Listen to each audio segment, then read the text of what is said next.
আশীর্বাদ জানাই কারাপূজা সপ্তাহের পক্ষ থেকে। গঙ্গা রাজস্থান মার্বেল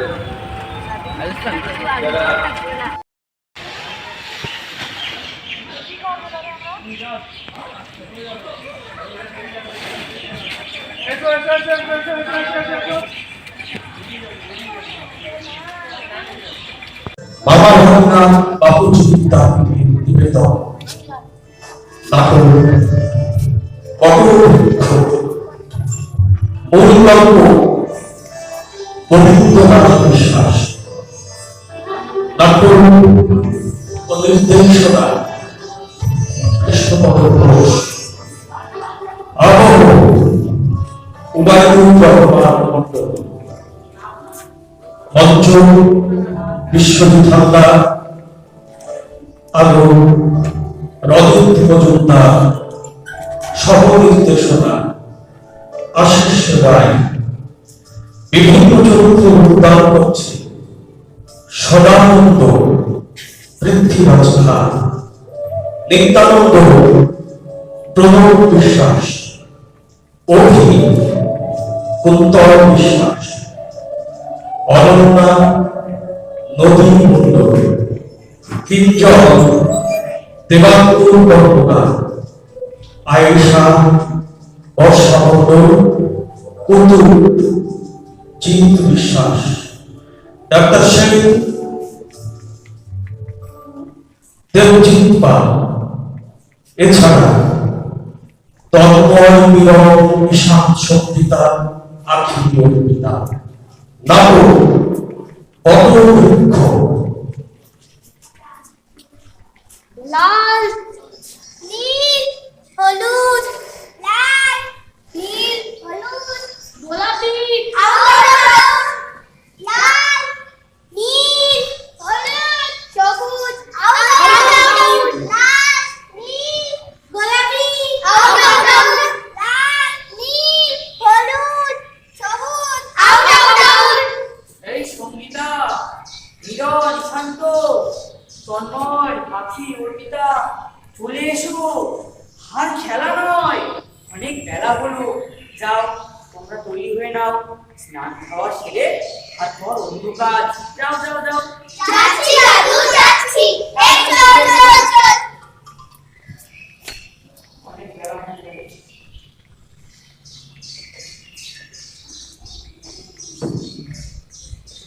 যাও তোমরা তৈরি হয়ে নাও।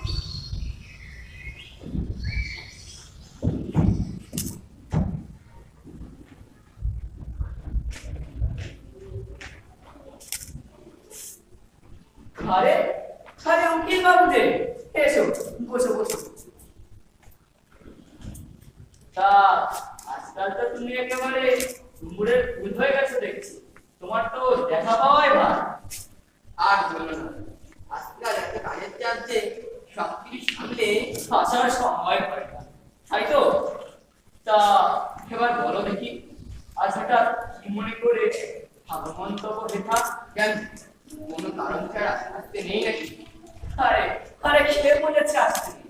তোমাদের জন্যই তো আমার এই গরিবখানার দ্বার সবসময়। তা এবার বলো, কি খাবে, চা না কফি? আয়েশা, আয়েশা। আমারে ডাকছেন বাবু? হ্যাঁ, আমাদের দুজনের জন্য বেশ ভালো করে দু কাপ চা নিয়ে আসবে দেখি। এই শোন, চিনি ছাড়া। হ্যাঁ, এই মহিলাই তো কুতুবের পরিবার। ডাকাতিতে ধরা পড়ে কুতুবের জেল হয়েছিল, সেটা 8 বছর হয়ে গেল। সেই কেসটা তো তুমি মুভ করছিল কি বাবু? হ্যাঁ, কিন্তু কুতুবকে আমি বাঁচাতে পারিনি জেলের হাত থেকে। সে সময় কুতুবের সেই স্ত্রী আমার পা জড়িয়ে ধরে বলল, ডাক্তার কাকা, আমাদের কি হবে? কুতুবের ছেলের চোখে মুখে ভয়, লজ্জা, সংকট দেখতে পেলাম। আমি বললাম, তোমার চিন্তা নেই, তোমার ছেলের দায়িত্ব আজ থেকে আমি নিচ্ছি। তুমিও চাইলে আমাদের সঙ্গে একটু কাজ করতে পারো। সেই থেকে ও এনেছিস ডাক্তার। তুমি কুতুবের দিদি তাই তো? শোনো, তোমাকে একটা সুখবর দিচ্ছি। জেলখানায় ভালো ব্যবহারের জন্য মেয়াদের আগে কয়েকদিনের মধ্যে একটু খারাপ লাগছে। সে এখন অন্য মানুষ হয়ে গেছে। সবই আপনাদেরই দোয়া হুজুর। এতক্ষণে একটা আনন্দের খবর শোনালে উকিল বাবু। জেলখানার নাম সংশোধনাগার রাখা আজ সত্যি সার্থক হয়েছে। এবার শুধু ফিরে এলে ওকে নিয়ে মন দিয়ে সংসার করো, কেমন? তুমি বসো বসো। এ নাও, চা।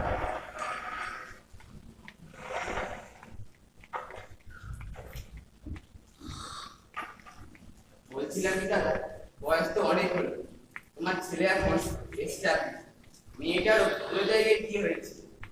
এই বয়সে একা একা গ্রামে পড়ে না থেকে ছেলের কাছে গিয়ে তো থাকতে পারো। না না না, আমি যাবো না।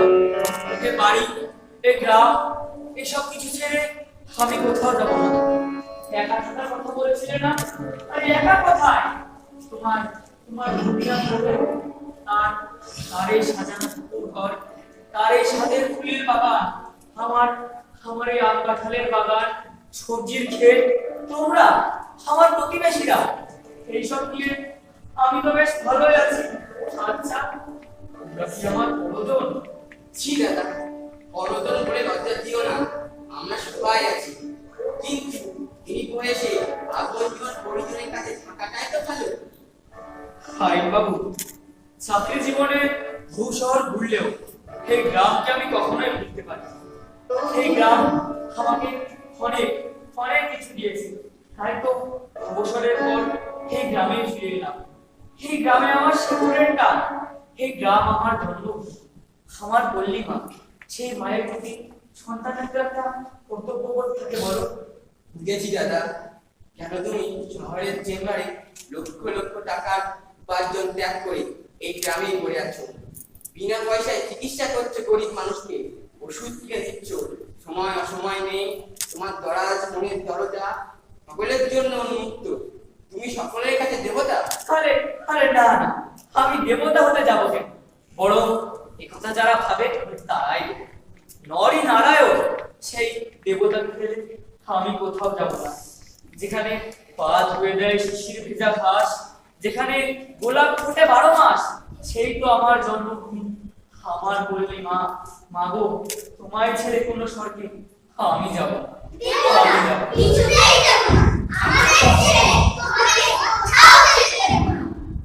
তুমি আমাদের কাছে মস্ত বড় বৃক্ষ, তুমি আমাদের গ্রীষ্মের স্নিগ্ধ শীতল ছায়া, ভরা বর্ষায় তুমি আমাদের মাথার ছাতা, শরতের আগমনে তুমি হয়ে ওঠো স্বপ্নের ফেরিওয়ালা, তুমি আমাদের হেমন্তের তারায় ভরা আকাশ, শীতের কুহেলিকায় তুমি আমাদের পরমাশ্রয়, তুমি আমাদের বসন্তের নবযৌবন। তোমাকে আমরা যেতে দেব না, কোথাও যেতে দেব না।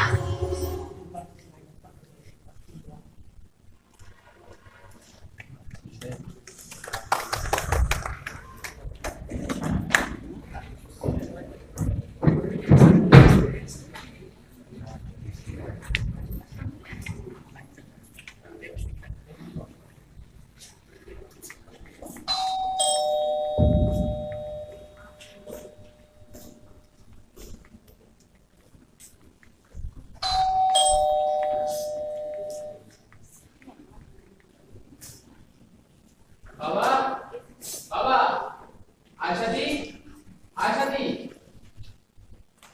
কি ব্যাপার বলো তো? বাড়িতে কেউ নেই না? হুটহাট করে খবর না দিয়ে চলে এলে তো এমনই হবে। খবর দেওয়ার কোনো উপায় ছিল না, যা করতে হবে গোপনে, খুব সন্তর্পণে। আগে খবর দিলে হয়তো দিদিকেও ডেকে নিত বাবা। আপনি আর কতক্ষণ বাইরে বসে থাকতে হবে বলো? তাড়াতাড়ি দেখো না দাদু কোথায় গেছে। হ্যাঁ দেখছি, তুমি শান্ত বসে এক জায়গায়। কিঞ্জল, কি করছো? ওসব কাছে হাত দিও না, গায়ে নোংরা লেগে যাবে। দিচ্ছি না, আমি শুধু ফুলের ফ্লেভার নিচ্ছি। আহ, কি মিষ্টি গন্ধ। শোনো, উকিল কাকু ফোন করেছিলেন, বাবাকে না জানিয়ে উনি একজনকে বাইরে দেখিয়েছে, 50 লাখ টাকা দামও দিয়েছে, কিন্তু বাবার একই কথা না। দেখো, তুমি এখন চুপচাপ থাকো, বাবাকে চাপাচাপি করো না। ঘুরে দেওয়া ফলে বুঝলে, তা তাছাড়া কলকাতায় আমাদের বাড়ি গাড়ি সবই আছে। তুমি ভালো চাকরি করছো, আমাদের তো কোনো কিছুর অভাব নেই। বাবা যতদিন সুস্থ থাকে থাক না বাড়ি বিক্রি করা। পাগল হয়েছে নাকি? এইসব ওল্ড ফ্যাশনের বাড়িতে কোনো ভদ্রলোক বাস করতে পারে? নিউ টাউনে 50 লাখ টাকাতে এত সুন্দর ফ্ল্যাট বুক করলাম, বাড়িটা বিক্রি না হলে সব উজেট হয়ে যাবে না? তাছাড়া বাবা মারা গেলে পরে বিক্রি করতে গেলে দিদির সই লাগবে, তখন দিদিকেও টাকার ভাগ দিতে হবে। কাজে যা করার এখনই করতে হবে। বাবা তুমি এত ভাবো? ভাবতে হয় গো গিন্নি, ভাবতে হয়। ওই তো দাদু এসে গেছে। মামাপি, দাদু। আরে দাদু সাইডে তা হঠাৎ আজ সকালে তুমি এলে? আজ সকাল কি বলছো দাদু? আজ সকাল গুড মর্নিং। মর্নিং দাদু ভাই, মর্নিং। আরে তোমরা কখন এলে? কেমন আছো বাবা? ভালো আছে, খুব ভালো। বেঁচে থাকো বাবা, বেঁচে থাকো, বেঁচে থাকো মা, দীর্ঘায়ু সুখী হও। আচ্ছা দাদু, এতক্ষণ তুমি কোথায় ছিলে বলো তো? দাঁড়িয়ে থাকতে থাকতে পাটা ব্যথা হয়ে গেল। এই নাও চাবি, একটা ঘটনা করে চলে এলে। যাও তোমরা ভিতরে গিয়ে ফেরি হয়ে নাও, যাও।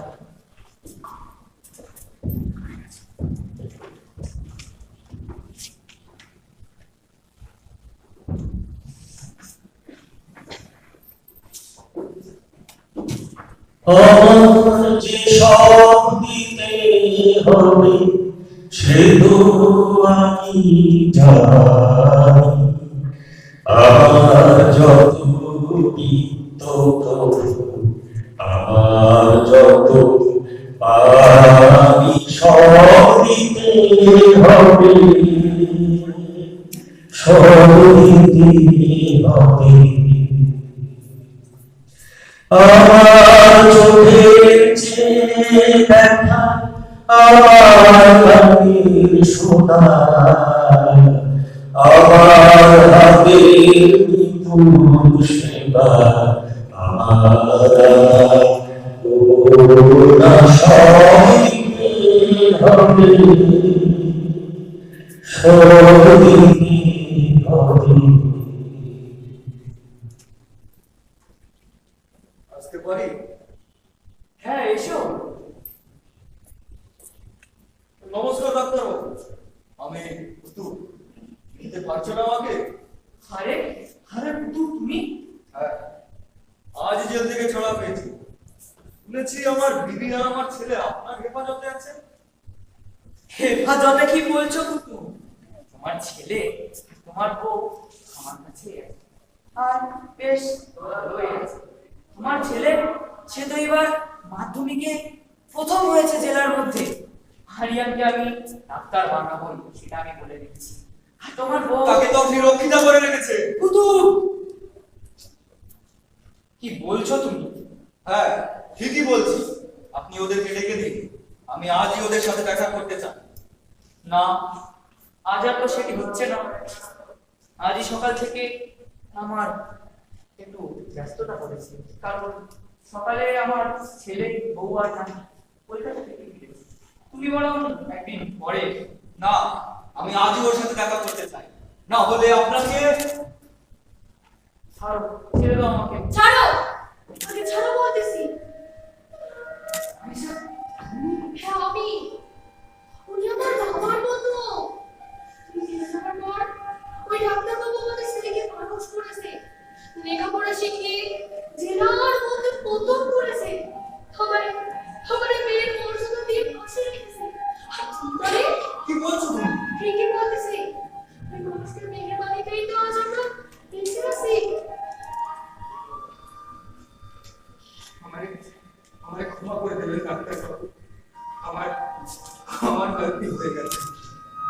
ঠিক আছে, ওঠো, ওঠো, এসো, তোমরা দুজন আমার পাশে এসো। আজ থেকে শুরু হোক তোমাদের নতুন জীবন।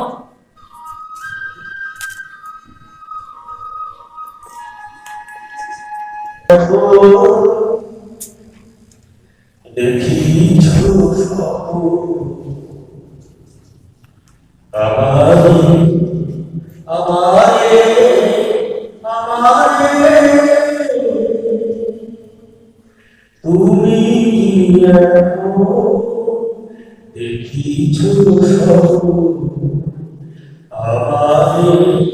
আমারে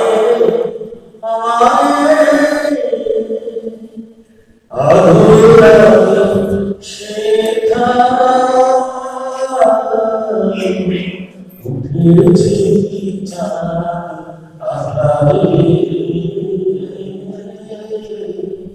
উঠেছে তুমি এখন দেখি আমারে আমারে আমারে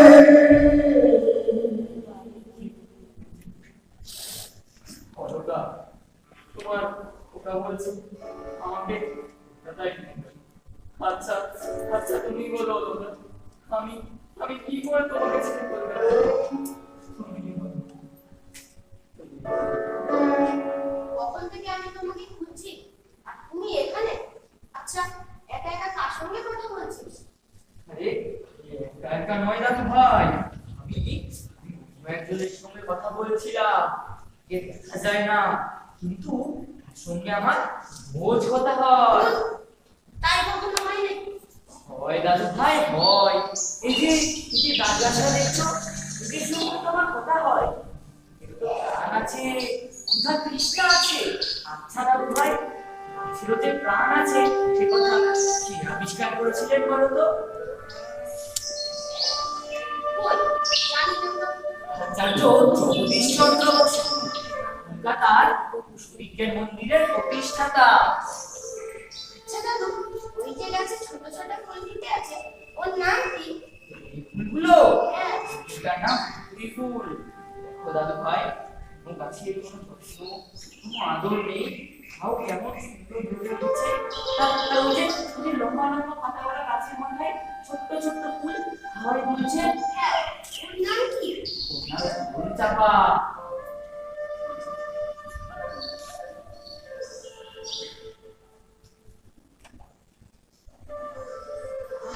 মিষ্টি গন্ধ, মিষ্টি রজনীগন্ধা, তাই না দাদু?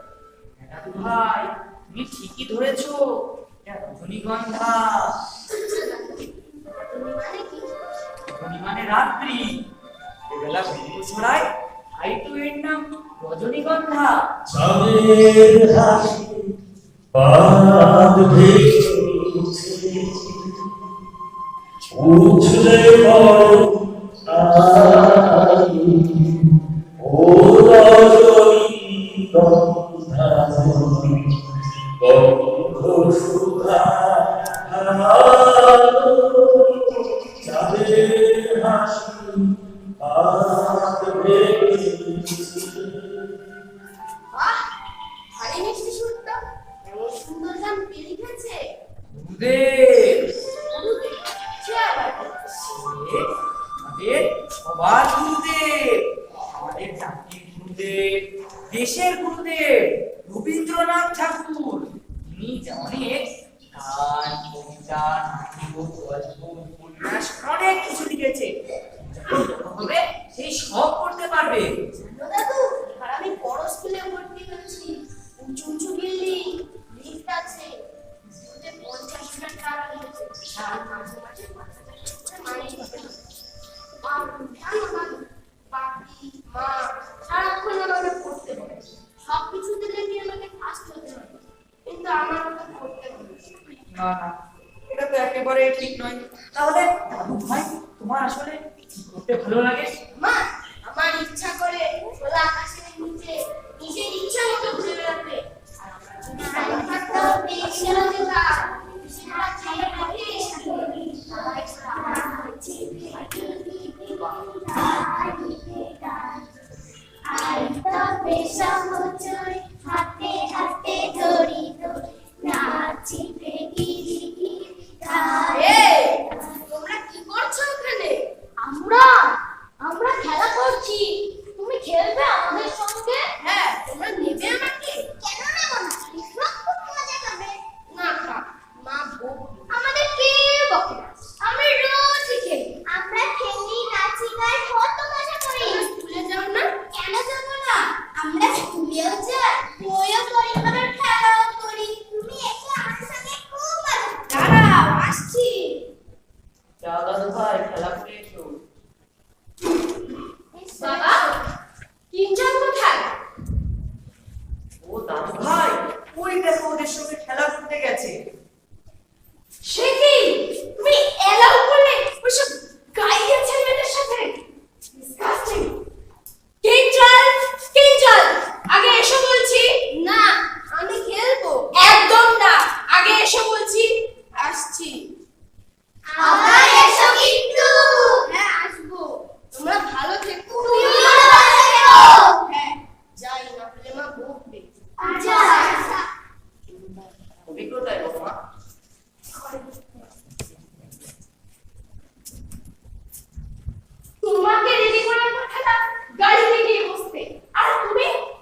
করেছো সেটা তোমার মাথায় রাখা উচিত।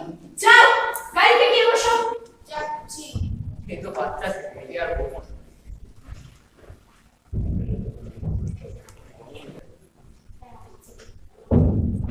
বাবা এবার আমরা আসি।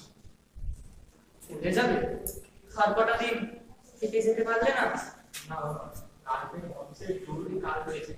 তার সাথে আমরা কথা বলিস। বাইরে একদিন নয় থাক, আমি আপাতত আমাদের সঙ্গে কলকাতায় চল। না না, আমি যাবো না। তাছাড়া আমি চলে গেলে এই বাচ্চাদের কে দেখবে? কাছে একটা বট গাছ না থাকলে এরা যে নিরাশ্রয় হয়ে যাবে। কেন? ওদের তো ঘর বাড়ি আছে, বাবা মা আছে, ওরা বাড়ি ছেড়ে চলে যাবে। তাছাড়া বাবা একটা বট গাছ কিন্তু আর চিরকাল বাঁচে না। চিরকাল বাঁচে না ঠিকই, তবে বহুকাল বাঁচে, আর তা নেহাতি ঈশ্বরের আশীর্বাদ। তাছাড়া বৌমা একটা কথা শুনে না, একটা বট গাছ নিজে যাওয়ার আগে অনেকগুলো বট গাছের জন্ম দিয়ে তারপরে যায়। ঠিক আছে বাবা, এবার আমরা আসি। তুমি একটু ভাবনা চিন্তা করে দেখো, তুমি তো বলবে যেতেই হবে। এসো বাবা, এসো এসো মা।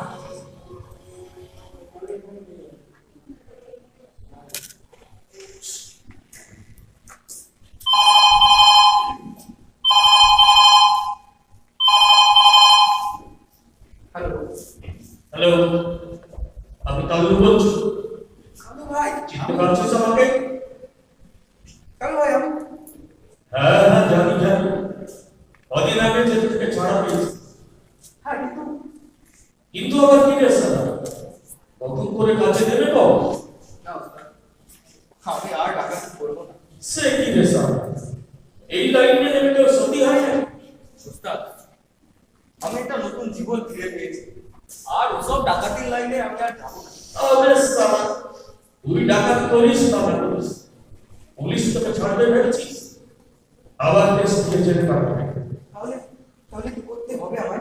শোন, তুই যেখানে আছিস সেই ডাক্তারবাবু প্রচুর সম্পদ শুনেছি। তোর বিবির সঙ্গে ওর মিল আছে। মুখ সামনে কথা বলো ওস্তাদ, উনি দেবতা। ঠিক আছে ঠিক আছে, রাখছিস না।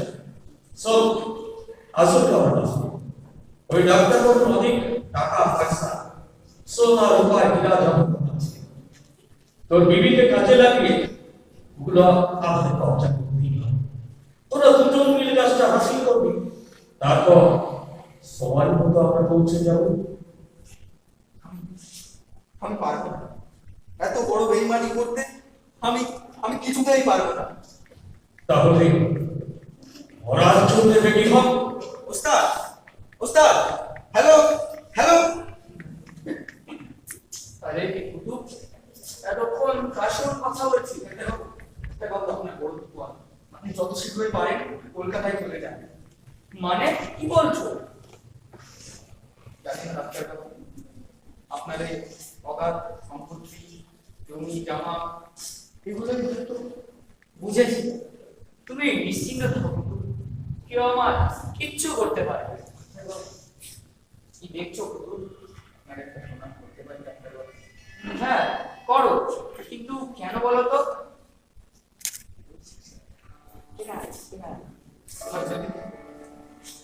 আর যদি না বাঁচি তাহলে তাহলে আমার বউ ছেলে মেয়ে আপনি দেখবেন তো ডাক্তারবাবু।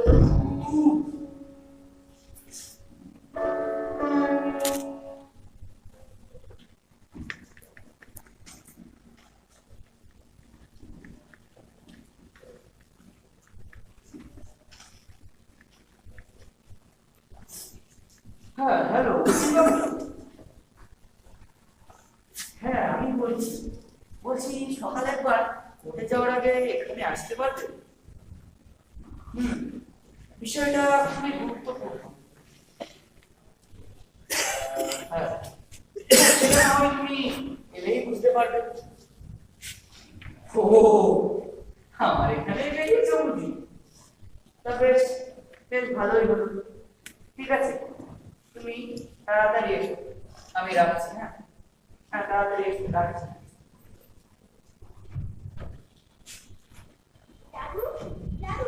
কি শুনছি? কি হয়েছে সোনামণিরা? তুমি নাকি আমাদের ছেড়ে কলকাতায় চলে যাচ্ছ? আরে আরে তোমাকে কে বলেছে?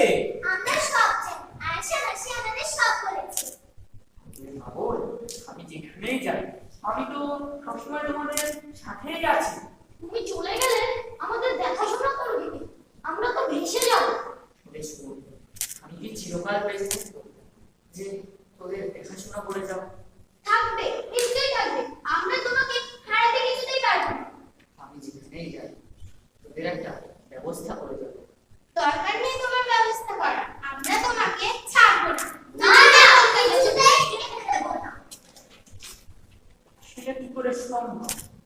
আরে তুমি লোক চলে এলে। এই তোমরা একটু শোনো, তোমরা একটু ভিতরে যাও, এই শুনতে আমার পড়ে শুনতে যাও, তোমরা ভিতরে যাও। বল সে এক জরুরি তলব। তোমাকে একটা উইল লিখতে হবে ডাক্তার। উইল?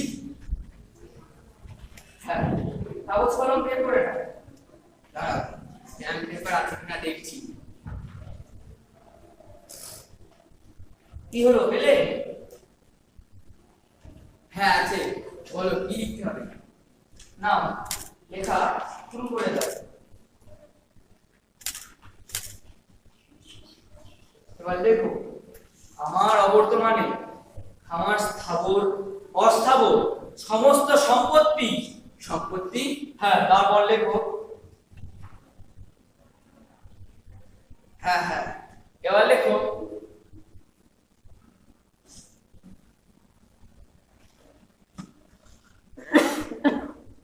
কি এভাবে চেয়ে রয়েছে। তুমি যা করছো ভেবে করছো তো? অভিজ্ঞতা জানিয়ে বীরবাবু, সম্পত্তিটা যেহেতু আমার, তাই সেটা নিয়ে কি করব সেটার অধিকার নিশ্চয় আমার আছে। তাছাড়া আমি যা করছি সম্পূর্ণ সুস্থ মস্তিষ্কে আর ভেবে চিন্তেই করছি। দাঁড়িয়ে যাও, লিখে যাও, লিখে যাও।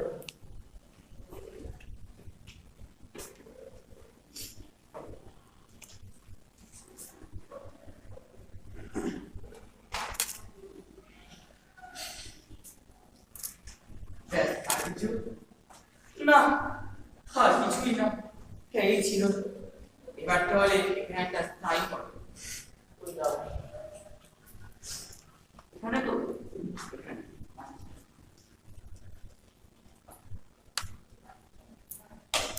এই নাও। শোনো, সামনের রোববার কবি আসছে, আমাকে কলকাতায় নিয়ে যেতে। সেদিন তুমি কিন্তু নিশ্চয় একবার এবারে এসো। ঠিক আছে, আসবো। আজ তাহলে আমি আসি। চলে যাবে, একটু চা খাবে না? না, আজ থাক। তাছাড়া মনটা কেমন ভারী হয়ে গেল।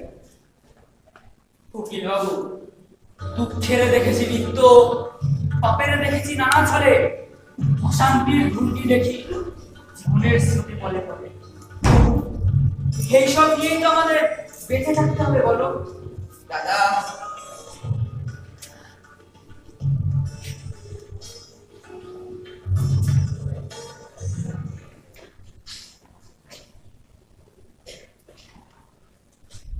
কি ব্যাপার বলো তো? তুমি এইভাবে অস্থির হয়ে পায়চারি করছো কেন? না, আমি ভাবছি বাবার যে শেষ করতে পেকে বসে। আমারও কিন্তু মনে মনে সেটা সংখ্যায় হচ্ছে। বাবার মনটা সকাল থেকে কেমন ভারাক্রান্ত হয়ে আছে। সেটাই তো চিন্তার বিষয়, কিন্তু তীরে এসে টরি দূর তাকে কিছুতেই দেবো না। যাও, গিয়ে সব মালপত্রগুলো একটু রাখার ব্যবস্থা করো। যাচ্ছি, তুমিও এসো। হ্যাঁ, আসছি।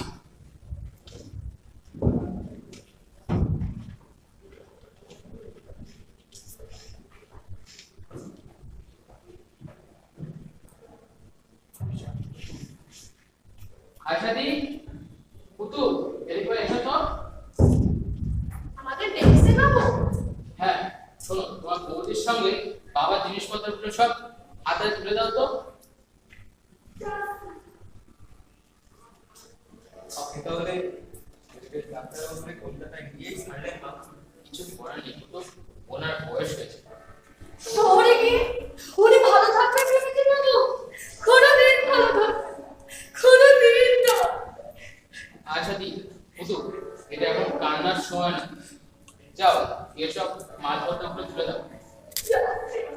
চলো চলো, আমরা কারা? আমরা কেউ না, কেউ না।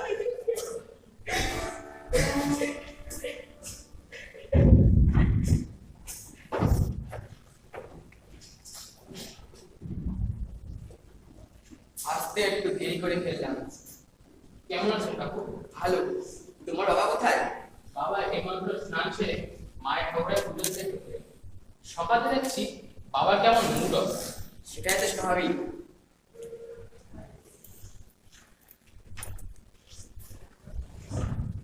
আরে উকিল কাকু যে কতক্ষণ এসছে? এই মাত্র। ভালো আছো তো বৌমা? হ্যাঁ ভালো আছে, আপনি ভালো আছেন? হ্যাঁ।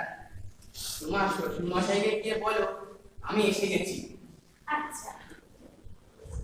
কাকু আপনি তো বলুন আমি ঠিক আছে, সব মালপত্রগুলো ঠিকঠাক করে রাখছি। ঠিক আছে, যাও। শিগগির চলো, সর্বনাশ হয়ে গেছে। কি হয়েছে? কি হয়েছে? বাবা অকারণে ঠাকুর ঘরে পড়ে আছে।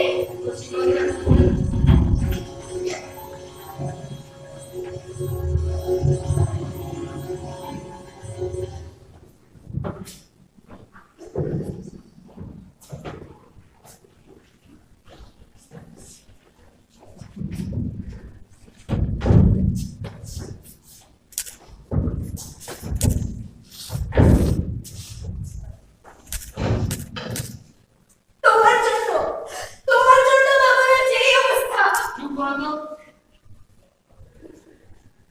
হ্যালো, হ্যাঁ ডাক্তার সাহেব, আমি ওই বলছি বাবা এইমাত্র অসুস্থ হয়ে পড়েছে। শীঘ্র একবার আমাদের বাড়িতে আসুন প্লিজ। ওই দেখি দেখি, সবাই সরে যাও।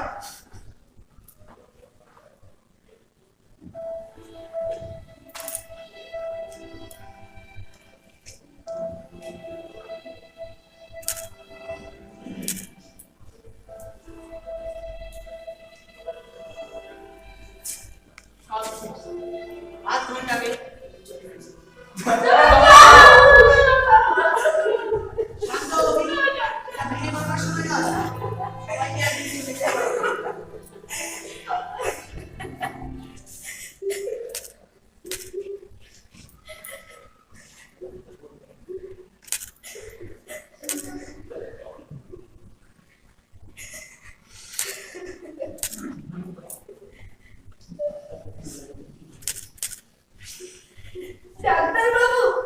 ডাক্তারবাবু, এই আমাদের কি হলো?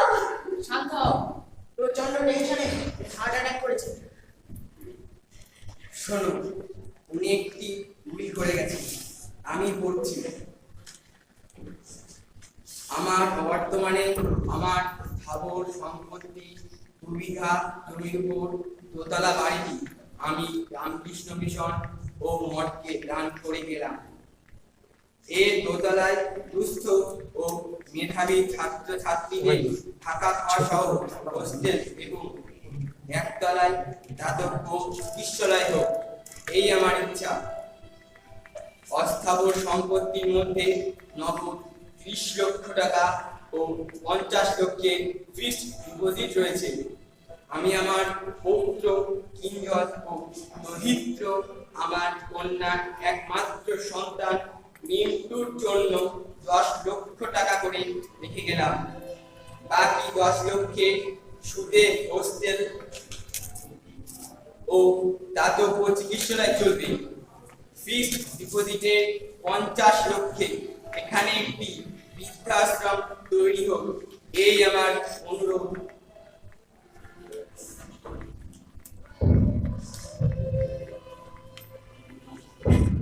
অনন্যা চলো। সে কি হবি? বাবার শেষ কিছু কার্য তো তোমাকেই করতে হবে। হ্যাঁ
তারপর দাঁড়াও সম্মুখে, বলো অকম্পিত মুখে, তোরে নাহি করি ভয়, এ সংসারে প্রতিদিন তোরে আমি করি আমি নয়। তোর চেয়ে আমি সত্য, এ বিশ্বাসে প্রাণ দিব এক। শীত সত্য, শান্তি সত্য, সত্য সেই চিরন্তন এক। সত্য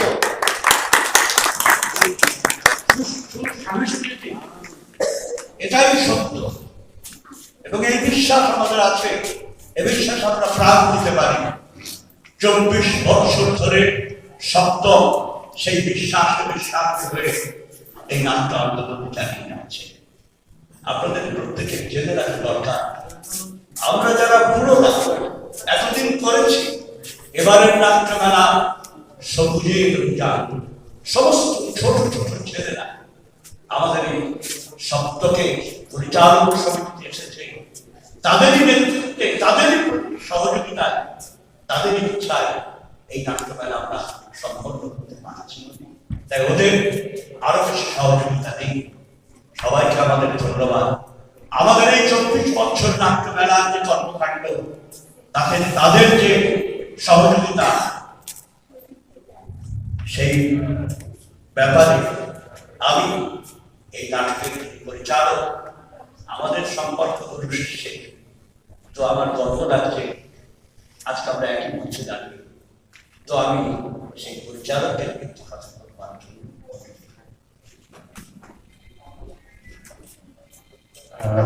নমস্কার সবাইকে। হয়তো কষ্ট করলাম, সপ্ত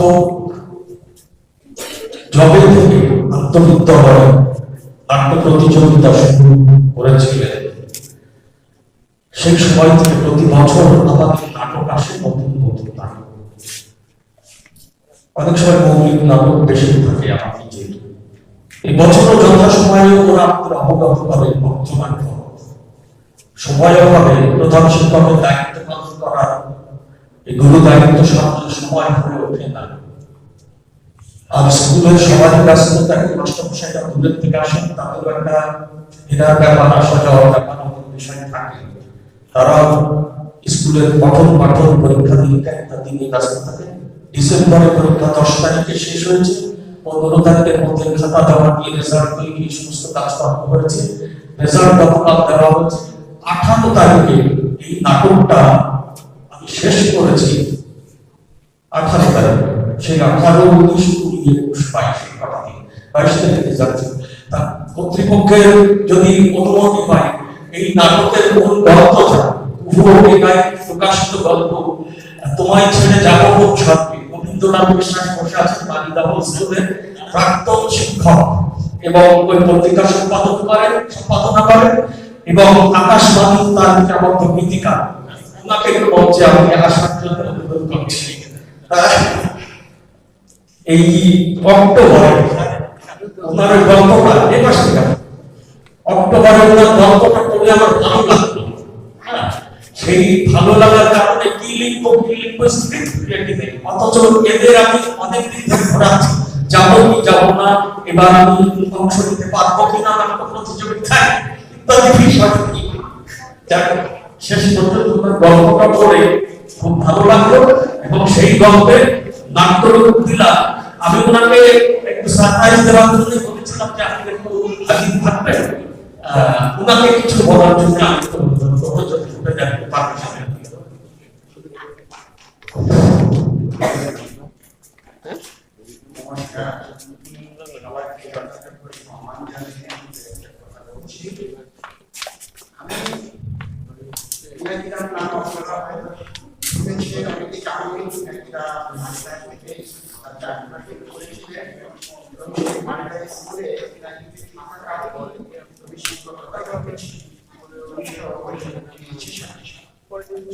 তারপরে এসেছে।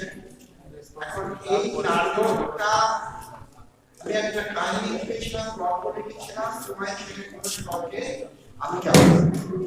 আমি আমার তো গান লেখানো অভ্যেস আছে টুকটাক, এবং আপনাদের আশীর্বাদে আমি আকাশবাণীর কাজটা করতে আমার একটা গানের একটা লাইন এই গল্পটা লেখার ভূমিকা ছিল। সেই গানের প্রথম পরিগুলো হচ্ছে, তোমায় ছেড়ে কোনো স্বর্গে আমি যাব না, যেখানে পা ধুয়ে দেয় ভেজা সবুজ ঘাস, যেখানে গোলাপ ফুটে 12 মাস, সেই তো আমার জন্মভূমি, আমার তোকে মা, মাগো তোমায় ছেড়ে কোনো স্বর্গে আমি যাব না। তা এই গ্রাম আমাদের অত্যন্ত প্রিয়, এবং আমরা যারা গ্রামে আছি সবাই গ্রামের প্রিয়, কিন্তু আমি লক্ষ্য করেছি আধুনিকতা এমন একটা জায়গায় নিয়ে গিয়েছি আমাদের, যে আমরা পাশ করে একটু ভালো চাকরি মাইনে পেয়ে আর আমরা গ্রামে ভালো লাগে। তখন বনগাঁ, আবার বনগাঁ থেকে বারাসা, আমাদের ভবিষ্যৎ থেকে আমরা নষ্ট হয়ে গেছি।